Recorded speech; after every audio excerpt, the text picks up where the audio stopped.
Amis campeurs, amis campeuses, bonjour et bienvenue pour le top 10 campus. Alors le top 10 campus, qu'est-ce que c'est? C'est tout simplement un classement des 10 meilleurs campus que j'ai pu croiser sur MW3. Et il y aura plusieurs épisodes par mois. Alors, je vais vous expliquer tout de suite comment je classe ces spécimens de campeurs, puisqu'il faut savoir qu'il y a toutes sortes de campus. Il y a la campus en mode organisé qui est souvent en troupeau et qui sont très difficiles à avoir. Il y a les campeurs solitaires qui eux sont très difficiles à voir seulement. Et vous allez voir qu'il y a d'autres spécimens tout aussi farfelus. Alors il faut savoir que les campus, malgré leur nombreux défauts, ils ont quand même certaines qualités que je respecte particulièrement. La patience c'est quand même quelque chose que je ne comprends pas chez les campus. Comment ils font pour rester immobiles comme ça pendant des heures, sans voir personne, viseur fixe. Moi j'aurais une crampe au doigt, alors peut-être qu'ils ont des astuces. Je sais pas, on aura peut-être des témoignages de campeurs, mais en tout cas, on aura un classement et vous allez voir que c'est parfois hallucinant. Allez, on commence tout de suite avec la campus numéro 10. Allez, on est parti pour le premier campeur. Alors attention, ça c'est une variété de campeurs très très peureuse. Il faut pas faire de bruit. Voilà, on lui en veut pas. Bon, j'ai essayé de m'approcher furtivement, mais j'ai eu peur qu'il s'affole. On leur en veut pas à ces campeurs là, et je pense qu'ils sont très très peureux. C'est pour cette raison qu'ils se mettent dans des coins. Ou alors peut-être que c'est un éleveur de poules. Bon, en tout cas je pense que ce sont des campeurs débutants et qu'ils ne savent vraiment pas comment s'y prendre, donc ne leur en voulons pas.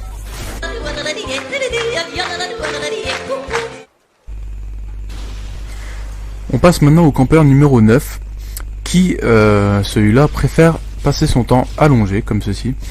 Il joue principalement au sniper silencieux, donc il a quand même un petit peu de courage pour jouer au sniper silencieux.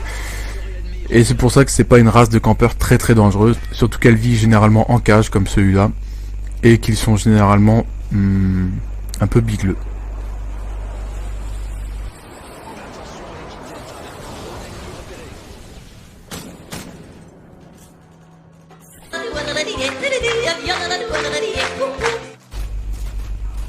Alors celui-là, il est un petit peu plus dangereux, puisque vous avez vu qu'il se cache très très bien.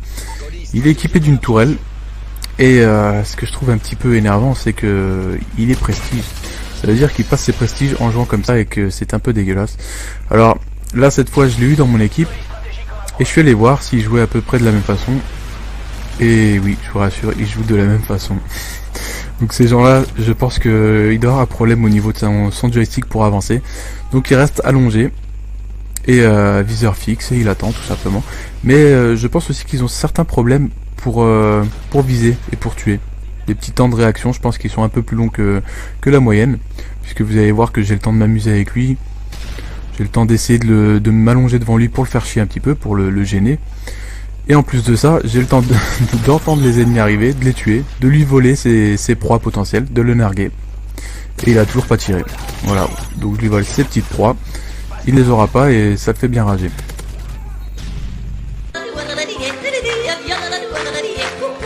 Passons maintenant à des campeurs plus énervants que ça encore. Des campeurs FMJ Akimbo. Alors ceux-là, mon dieu, qui sont énervants.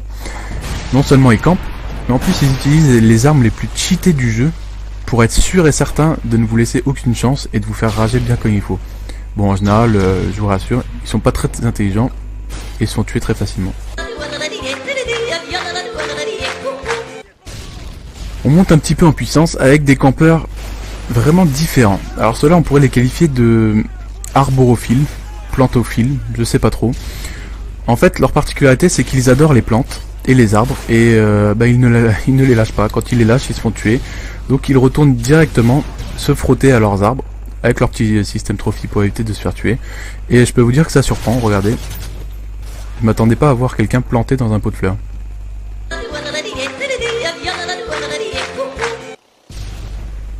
Allez, on passe maintenant à la place numéro 5.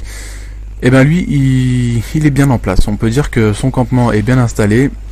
Il est dans sa petite touffe d'herbe. À part la tente, on peut pas trop se douter qu'il y a un campeur. Et bon, la tente, c'est déjà un gros indice. Mais en tout cas, dans la touffe d'herbe, là, il est bien dissimulé. Mais malheureusement, lui, il a mal choisi son emplacement. On peut voir qu'il y a personne qui passe. Mais ça le décourage pas. Il reste là. Maintenant, on va voir qu'il aime aussi les coins. Et alors, on peut le qualifier d'homme tourelle. Parce que regardez que c'est pas trop différent d'une tourelle. Il est assis, il fait des mouvements de gauche à droite. Ah, faut aussi dire que les campeurs n'aiment pas qu'on leur prenne leur place. Là, il est vraiment pas content, il se met devant, il lui met des petits coups de couteau. Il aime pas qu'on lui prenne son petit emplacement. C'est assez rigolo. Bon, ils ont leur petit caractère, les campeurs. Faut pas rigoler avec eux. On voit aussi que dès qu'ils se font tuer, qu'est-ce qu'ils font? Déjà, il a très peur. Il essaye divers endroits. Mais en général, il faut savoir qu'un campeur, il aime trop son emplacement pour le laisser vacant. Et il faut à tout prix qu'il y retourne. Voilà, et là, il reprend son petit mouvement de gauche à droite d'homme tourelle.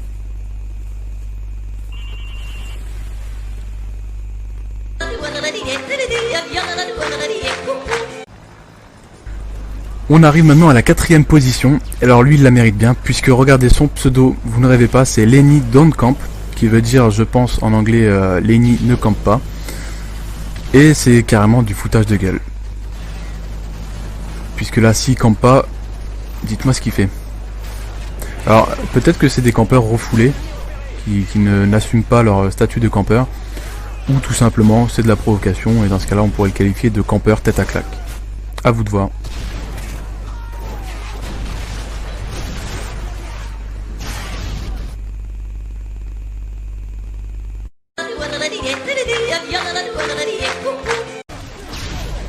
On arrive maintenant sur le podium et donc à la 3ème place. Alors là on est gâté.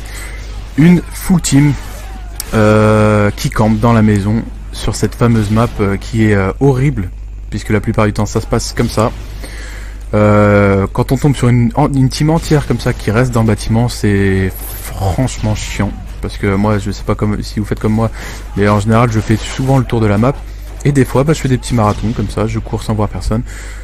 Pas étonnant quand on voit qu'ils sont tous dans les maps comme ça, ou en plein milieu dans les maisons, au type 95 en plus bien sûr, et qui attendent. Voilà, c'est passionnant, des parties comme ça, c'est génial. Je comprends pas leur plaisir, mais bon, on appelle ça des campeurs en troupeau.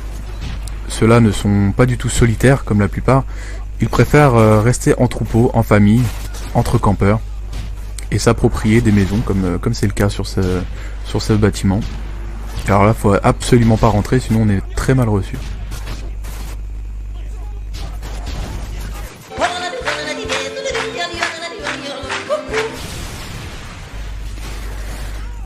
La 2ème place revient par contre à encore une race de campeurs de troupeau et qui agissent en bande organisée. Alors ceux-là ils sont dangereux puisque vous croyez qu'ils sont inoffensifs et qu'ils campent de manière un peu stupide et qu'on peut facilement les contourner.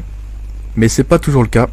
En fin de compte, leur technique, c'est de camper à un endroit, mais il y a toujours un campeur en plus, comme celui-ci là, qui reste en retrait et qui annule toutes vos chances de les contourner, puisque vous arrivez derrière tranquillement, vous vous dites c'est bon, je vais me farcir 2 ou 3 mecs dans le dos, et vous avez un autre campeur qui vous tue dans le dos et qui celui-là vous fait bien rager. Donc la team en question c'est GIGN. J'espère ne jamais les affronter en match de team parce que s'ils jouent comme ça, ça fait peur.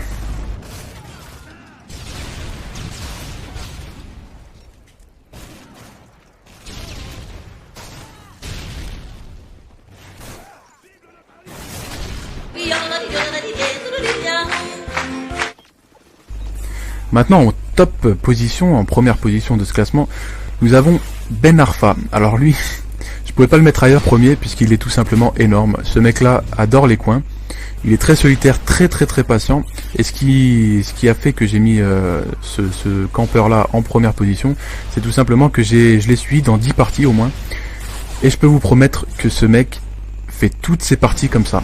Il se met dans des petits coins oubliés et il attend. Il peut très bien faire des scores comme 3-1, 4-1, des trucs comme ça le dérange pas. Il reste dans son petit coin, il voit personne, et il est heureux. De plus, j'étais avec des personnes du sexe féminin dans cette partie, et il envoyait des messages fort lourds à ces personnes-là. Donc en plus d'être campeur, qui est quand même déjà un lourd fardeau je trouve, et qui en dit long sur son personnage, il est en plus de ça très incorrect, et je suis prêt à parier que c'est le genre de personne qui vous insulte si vous lui dites essaye de te déplacer un petit peu, je te jure que ça va pas te faire mal. Là pareil, il campe dans cette fameuse maison que tous les campeurs apprécient. Il tente un peu toutes les pièces, là il est dans le coin là-bas vers la table, il aime bien. Il va se mettre dans la cuisine, et dans la cuisine là il va pas la lâcher par contre. C'est assez pénible des joueurs comme ça, faut avoir les nerfs solides. Donc il méritait largement la place de numéro 1. Voilà. J'ai pas d'autres mots, je suis blasé. Quand je vois des joueurs comme ça, je suis blasé, mais ils font les joies de mon top 10 campus. Et voilà, ce top 10 campus se termine. J'espère que ça vous a plu. J'espère que vous n'êtes pas trop effrayés parce que vous pouvez croiser sur MW3. Sachez qu'il y en a partout. Dans tous les FPS, il y en a des campus. Mais sur M2 et 3, elles sont beaucoup plus virulentes, je trouve, et beaucoup plus vicieuses. Voilà, donc je vous attends pour l'épisode numéro 2 du Top 10 Campus. J'espère qu'il vous plaira tout autant. Et je pense que je manquerai pas de spécimens, malheureusement. Bon, allez, je vais faire ma petite popote et je vous dis à bientôt. Voilà, et là, attire la rigole. Ah, il y a quelqu'un là-haut, il y a quelqu'un là-haut. Voilà. Je t'ai vengé, enfin, je t'ai protégé, John Flyer. Donc, alors, je suis en live, comme je vous l'ai dit, et j'ai quelque chose à vous dire. J'ai envie de parler d'un petit sujet avec vous. Vous savez que je suis en général quelqu'un... Oh putain, c'est quoi là? C'est un nid. C'est un nid.